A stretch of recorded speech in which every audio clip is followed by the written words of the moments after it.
Hello everyone, this is Sana Namazish. In the last videos, I discussed about sociological perspectives. There are three main sociological perspectives that you have already learned, that are structural functionalism, conflict perspective, and symbolic interactionist perspective. When I was giving you the introduction of that perspective, I told you people that these perspectives are basically a sort of framework, a lens, a glass, a framework, a viewpoint through which we are going to analyze each and every institution, social phenomena, and overall your society. So today in this video I am going to tell you that how can you apply different sociological perspectives on different social institutions. Today I am giving you an example of application of different perspectives on educational institutions. जब आप ये जान जाएंगे through this video date किस तरह से आप एक पर्टिकुलर इंस्टीट्यूशन पे पर्सपेक्टिव्स को अप्लाई कर सकते हैं, so through this video you would be able to apply your perspectives on different social phenomena and each institution of society as well. So let's take a start.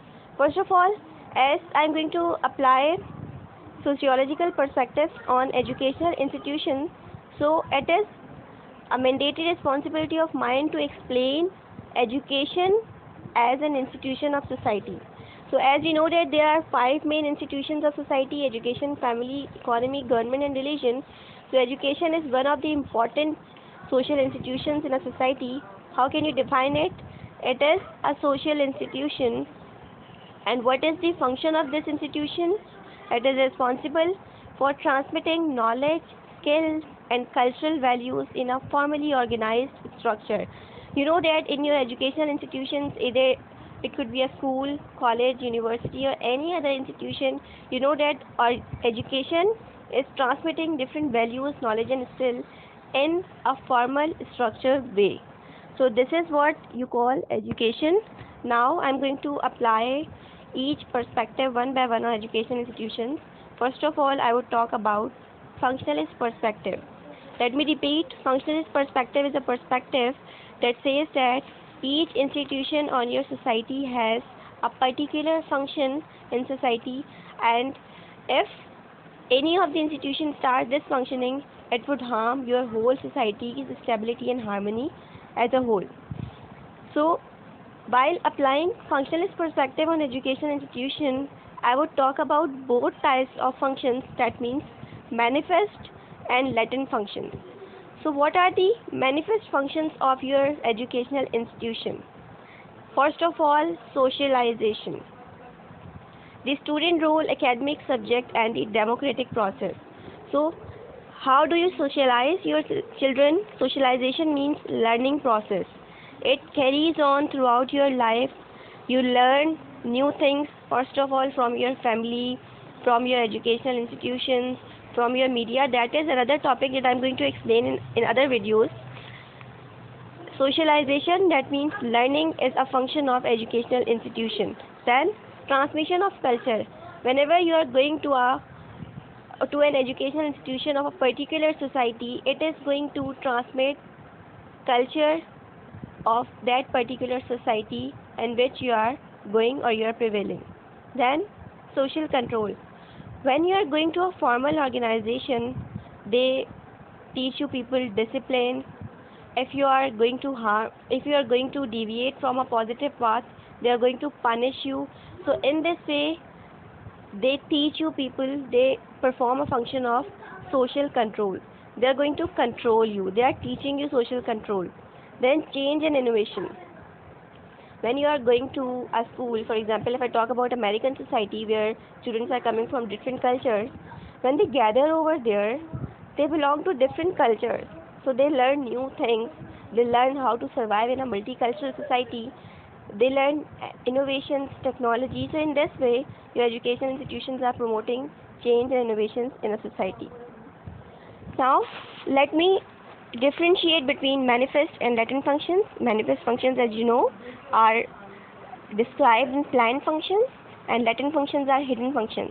So how would you apply that perspective? You would say that educational institutions are performing manifest functions of socialization, transmission of culture, social control.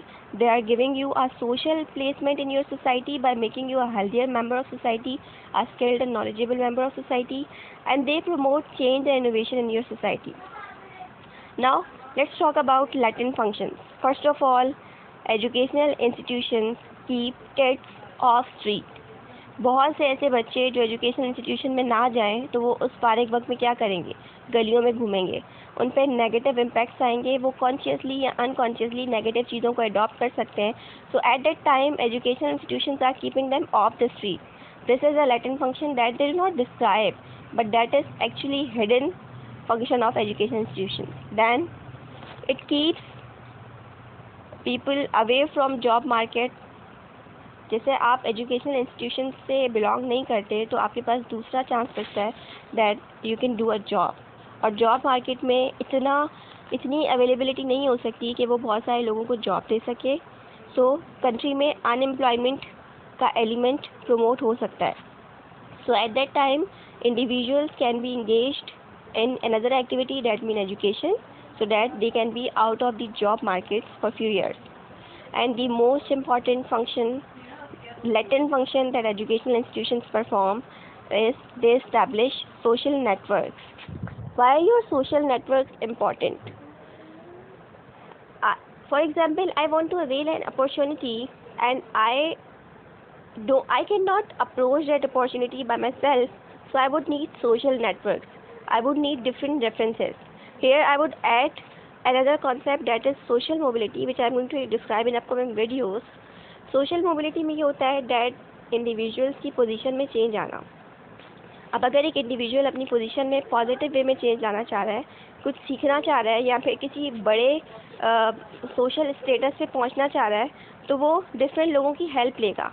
जैसे if I am suppose to do a job, तो अगर मेरा social network vast होगा तो मुझे लोग refer करेंगे कि हाँ आप फला अपॉर्चुनिटी आप वहाँ चले जाएं. ये लोग मुझे हेल्प आउट करेंगे या मुझे गाइडलाइन प्रोवाइड करेंगे.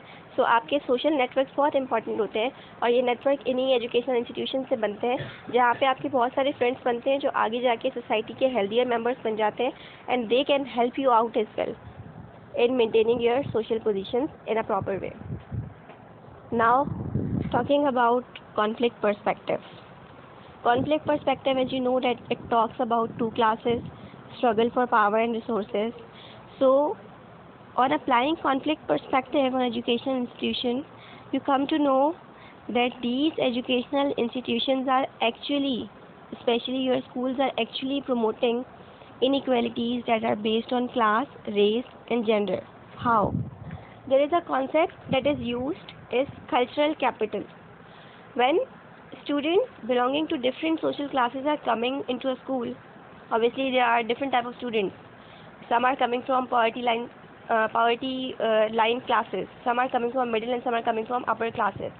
If they are going to gather at a place, for example, if they are supposed to take a test, obviously they are not going to secure equal marks.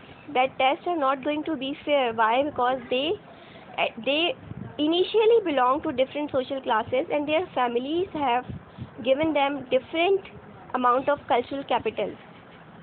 Students coming from upper class do have a larger amount of capital as compared to poverty line students, so that they haven't perceived anything in a proper way. There is inequality based on class and it is going to limit their opportunities at educational levels.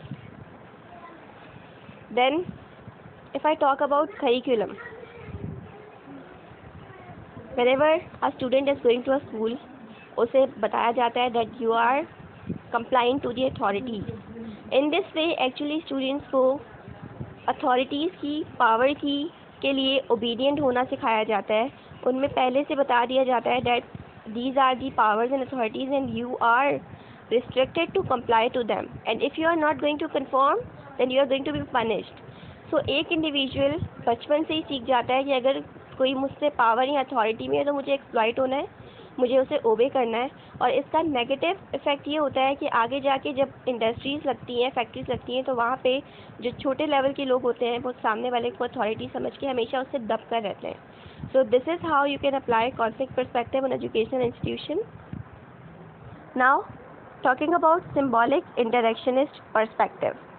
First of all, symbolic interactionist says that you can communicate, you can interact through symbols by giving meanings to different symbols.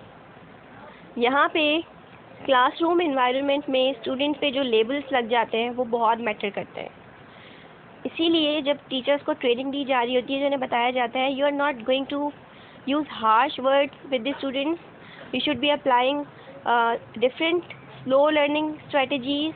You're not going to demotivate any student. Why?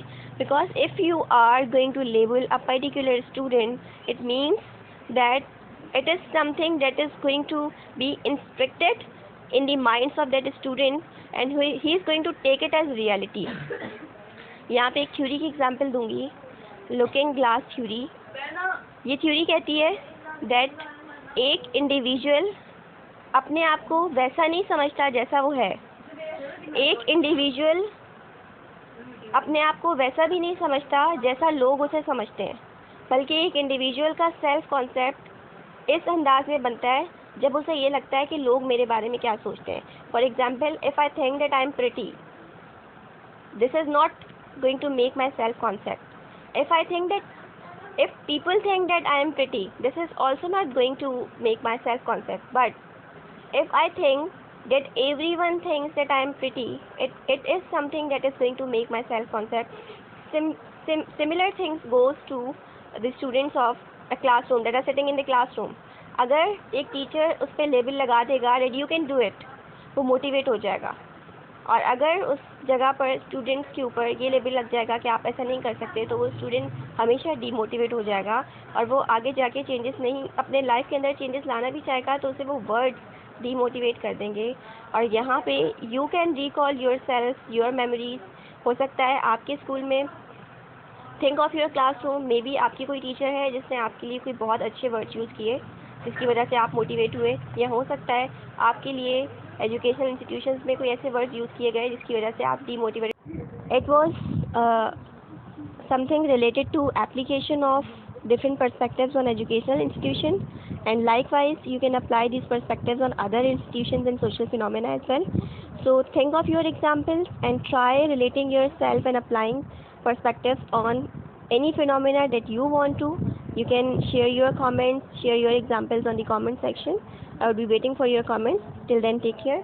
Have a good time.